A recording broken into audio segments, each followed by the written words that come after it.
And Vice President Pence is touring the country promoting the president's agenda, focusing on tax cuts. The numbers he's touting sound good, but here's the vice president in Chattanooga, Tennessee. Since President signed our tax cut into law, the other little bit of good news that came along is that more than 6 million Americans have already received bonuses or pay raises or bigger benefits, even before all the tax cuts have gone into effect. I was told coming in today, 56,000 workers across Tennessee have already received a pay raise or a bonus following the president's tax cuts. So let's take the vice president at his word. 6 million Americans received a pay raise or a bonus as a result of the tax cut. But 6 million of the 161 million Americans in the total United States workforce amounts to just 3.7%.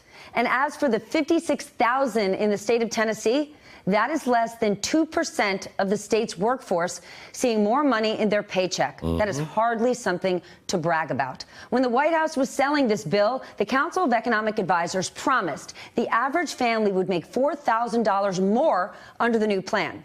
According to Jared Bernstein and the Center on Budget and Policy Priorities, real hourly pay of middle-class workers has risen just 0.4% over the last 18 months. At this rate, we will not see that $4,000 raise for another 28 years. And we're only 6 months into the president's tax cuts. But so far, the biggest investments have been made in stock buybacks, $700 billion worth in the first 2 quarters, meaning these tax savings are bypassing workers and going straight into shareholders' pockets. The biggest picture here? Well, it's bleak. Wages are down. Please remember this. Wages. They are down for blue-collar workers, those forgotten Americans that led to the rise of Trump. These are people working longer hours for less money now. And inflation, it is starting to rise, and the average consumer now bracing for more price increases thanks to the president's brewing trade war. If there was ever a time that the U.S. worker needed a raise, it is right now. So last week, the president taking attack on interest rate hikes by the Fed. When interest rates, when inflation starts to rise, part of that because of oil prices, the Fed goes in and raises rates to try and slow the economy down. So it sounds good that the president is saying he doesn't want interest rate hikes, but for a lot of working Americans, inflation is a real thing. You're not getting an increase in your wage. This nonsense about a $4,000 increase just isn't happening. It's absolute baloney. The president can't possibly make the argument that the economy is stronger than ever. Sarah Sanders says it hasn't been as good since World War II. You cannot make that argument and then at the same time argue that we have to hold interest rates down. We have been in an economic recovery for 9 years. That means, like it or not, the way the cycle works, a recession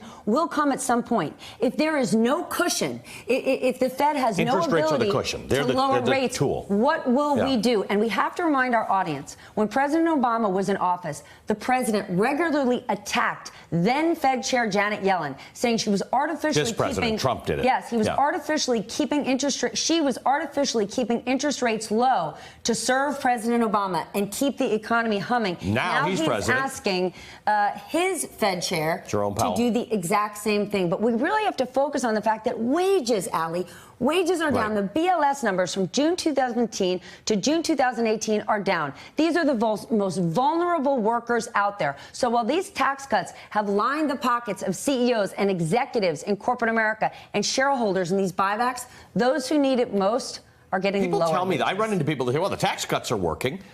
And I'm sure for some people, they're working really, really, really well. Exactly the people you and I sat here for months telling people they were going to work for. They're not working for the forgotten American who thought that Donald Trump was going to get them a better deal. That's worth remembering. Not yet.